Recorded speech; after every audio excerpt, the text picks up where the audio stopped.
क्या आईपीओ है?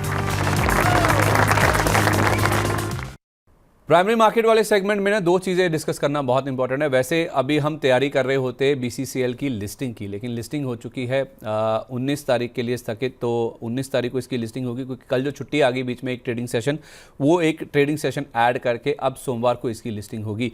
अब सोमवार को जो लिस्टिंग होनी है, 23 रुपये का इशू प्राइस है, 1071 करोड़ रुपये का इशू था। कई रिकॉर्ड इसने तोड़े हैं जो हम पहले भी डिस्कस कर चुके हैं। तो फ्रेश इशू नहीं था, पूरा कोल इंडिया का ओएफएस था जिसमें कोल इंडिया ने अपनी हिस्सेदारी बेची है। तो अब ज़्यादा इंपॉर्टेंट ये है कि लिस्टिंग कहाँ होगी। सवाल ये है, ग्रे मार्केट ये कह रहा है कि 14 रुपये का प्रीमियम है, यानी कि 23 रुपये वाला शेयर 37 रुपये पर लिस्ट हो सकता है।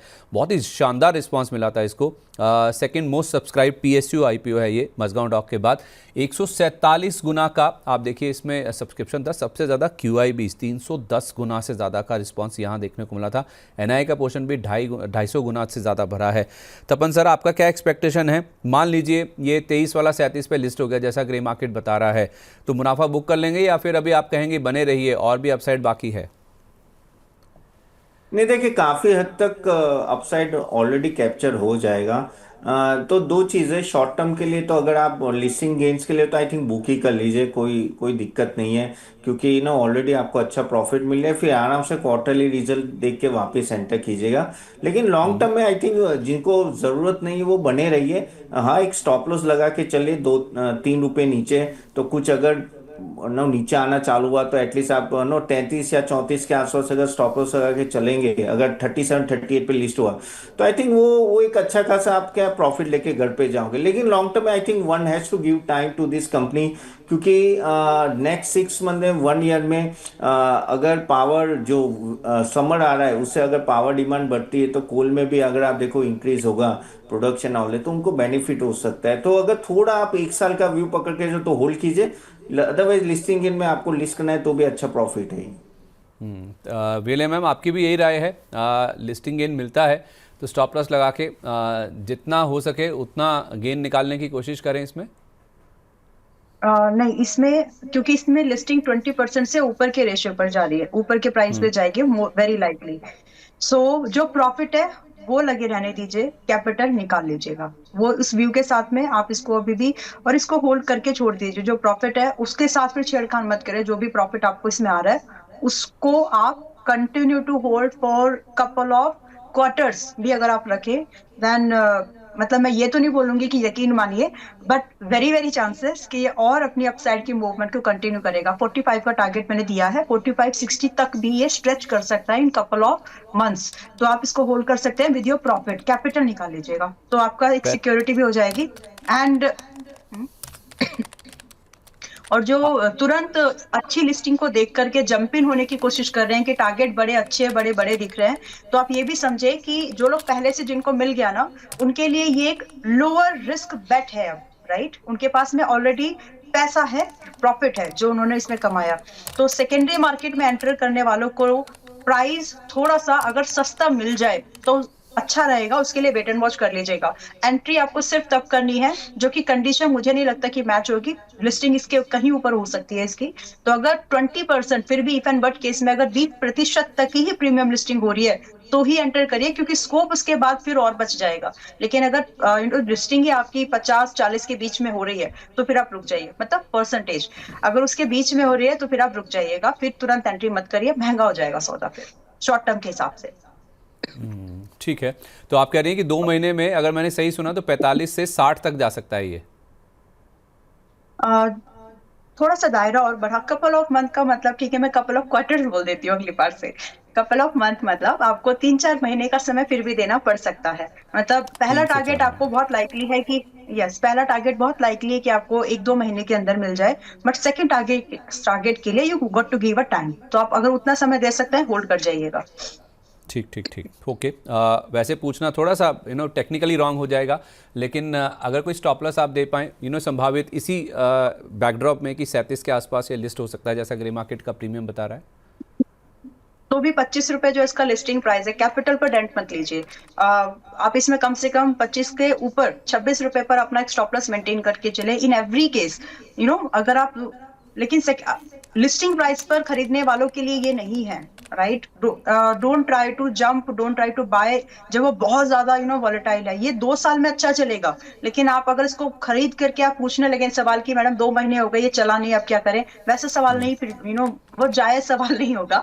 सो इसीलिए स्टॉप लॉस जो है जिनके पास पहले से है 26 रुपए पर मेंटेन करें। अगर आप सिर्फ प्रॉफिट नहीं अगर आप कैपिटल नहीं निकाल रहे हो तो पूरा पैसे लगा के चल रहे हो, you are not withdrawing your profit या कैपिटल, तो उस कंडीशन में 26 का ट्रेलिंग होना ही चाहिए। और सेकेंडरी मार्केट में खरीदने वालों को थोड़ा सावधानी से। जी, वैसे आप कह रही हैं कि आपको अपना कैपिटल निकाल लेना चाहिए, फिर मुनाफे को आप राइड करते हुए चलिए, कोई दिक्कत नहीं है। एग्जैक्टली, मुनाफे को हाथी मत लगाओ, मतलब लेट इट ग्रो, वो चलेगा। ठीक है, परफेक्ट है। अच्छा तपन सर, दूसरा नाम है अमागी मीडिया लैब्स का।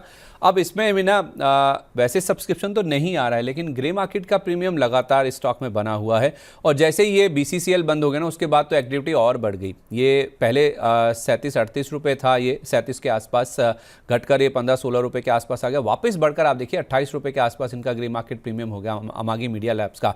तो सर यहाँ पर अब जिस तरह के सब्सक्रिप्शन है, दूसरे दिन तक अगर आप देखें तो 16% के आसपास ही ये भरा है, ऑलमोस्ट आपको अलॉटमेंट मिलने के चांसेस हैं।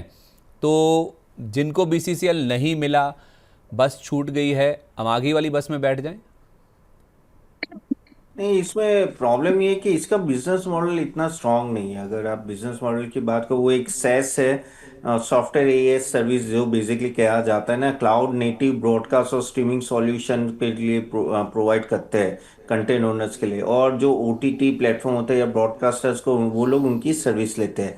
लेकिन ये बहुत ही फ्रजाइल बिजनेस ना, इसमें काफ़ी वॉलेटिलिटी आ सकती है, और नो ओवरऑल हमें भी पता है ना, कोई भी डिसरप्शन आएगा तो इनको इम्पैक्ट आ सकता है। अगर आप इनकी हिस्ट्री भी देखो तो काफ़ी हद तक ना, कुछ कुछ साल तो काफ़ी लॉस ही बना है, तो अनप्रॉफिटेबल रहे, नेगेटिव प्रॉफिटेबिलिटी रही है।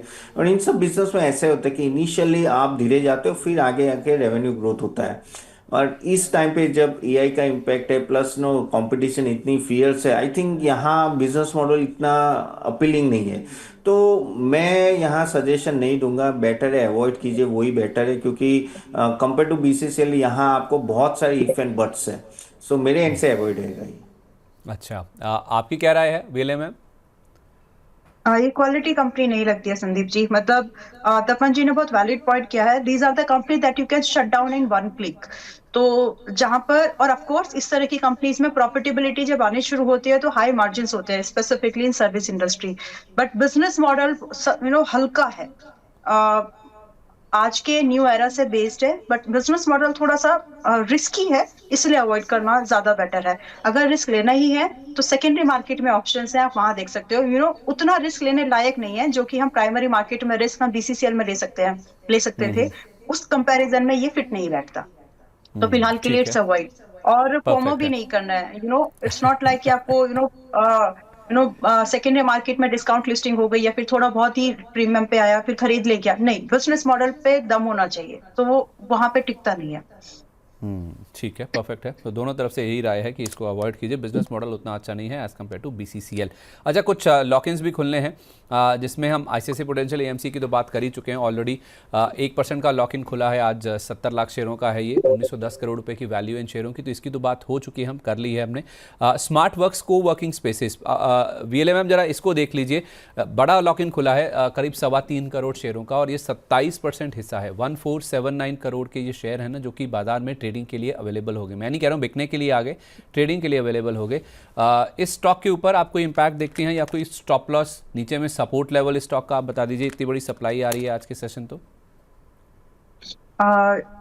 इतनी बड़ी सप्लाई आ रही है तो आपको डरना चाहिए, and don't try to jump. अगर नहीं है तो एकदम तुरंत खरीदने की जरूरत नहीं है। एवरीथिंग जो कि दिख रही है अच्छी नहीं, खरीदने लायक नहीं होती, मतलब उसको उतना कहावत के तौर पर नहीं बोल के सीधा सा कि हर स्टॉक खरीदने लायक नहीं होता हर टाइम पर। सो सिंपल सा 600 रुपए के पास में ये अभी है। If you are already in then you need to maintain a stop loss at 570, which is more than significant stop loss है, इसे नीचे की जरूरत नहीं है.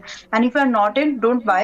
अभी के लिए it's wait and watch. और उसका जो डिस्कशन मतलब क्यों, तो वीवर्क के टाइम पर हमने आईपीओ डिस्कशन में लाया था. वैल्यूएशन में कंफर्ट नहीं है, कंपनी के पास में ज्यादातर प्रॉपर्टी लीज वाली है, ओन प्रॉपर्टीज बहुत कम है, तो जो ग्रोथ, जो एप्रिसिएशन, वो चीज मिसिंग है. और रही बात आज की डेट में भी इतना होने के बाद भी रियल एस्टेट का जब किसी भी कंपनी से नाम लग जाता है तो डजंट मीन कि वो उसको ओन करती है. ओन पर आप महंगा एक्सपेंसिवनेस पी दे सकते हो, एक्सपेंसिव पी दे सकते हो, लेकिन यहाँ पर इस कंडीशन में नहीं. The sector is trading with the multiples of 25 and this is close to 3 times of it. 65 से ज्यादा का है, सो 65 के क्लोज टू है. तो फिलहाल के लिए in my opinion just don't try to jump in. है तो स्टॉप लॉस के साथ अपने आप को प्रोटेक्ट करिए. चांसेस अगर आपको मिल रहे हैं कि हाँ इसमें एक प्रॉफिटेबिलिटी मिल जाएगी, तो 620 का एक टारगेट एक्सपेक्ट करिए एंड 645 का भी, लेकिन फ्रेश बाइंग नहीं. ठीक है, तपन सर आप कुछ ऐड करेंगे? नहीं, इसमें मैं अंबला जी से वाकिफ हूँ, क्योंकि देखो इसमें काफी हद तक मुझे, अगर मैं फंडामेंटल पॉइंट ऑफ व्यू देखूँ ना, तो यहाँ से मुझे ऐसा लग रहा है कि बिजनेस मॉडल में थोड़ा तो चैलेंजेस है. तो इस लेवल पे तो मैं ना बोलूंगा, एंड यहाँ थोड़ा वेट करके आई थिंक बिजनेस मॉडल ज्यादा क्वार्टरली रिजल्ट देख के फी एंटर के तो बेटर रहेगा. ठीक है. अंबाला जी तो सर हम भी वाकिफ हैं. आई थिंक आप कहना चाह रहे थे कि आप भी इत्तेफाक रखते हैं, राइट?